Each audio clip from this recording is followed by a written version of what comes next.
Mi az? Beszélni se hagy? Annyira sürgős. Még a halálra ítéltet is engedik beszélni az utolsó szó jogán.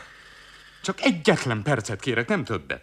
Aztán nem rabolom a drága idejét, és ha utána is meg akarja tenni, ám tegye. Én nem fogok tiltakozni, nem fogok védekezni. Csak most ne folytsa belém a szót, mert esküszöm, az lenne öntől az igazi kegyetlenség. Az már vérszomja, sőt mondhatni vadállati cselekedett volna, tisztelt uram, amolyan mészáros munka. És csak egy kérdést teszek fel önnek. Muszáj engem leütnie. Mielőtt megtörténne a visszavonhatatlan brutalitás nélkül, nem jó magának a zsákmár? Ne vágjon a szavamba, kérem! Végig kell mondanom. A pénz nem lesz kevesebb attól, hogy maga megkíméli az életemet. Odadom kényszer nélkül, barátságból, de mondhatjuk úgy is emberi megértésből, önként. Hangsúlyozom, hogy önként. Miért legyen önnek lelkiismeret furdalása, amiért leütött engem?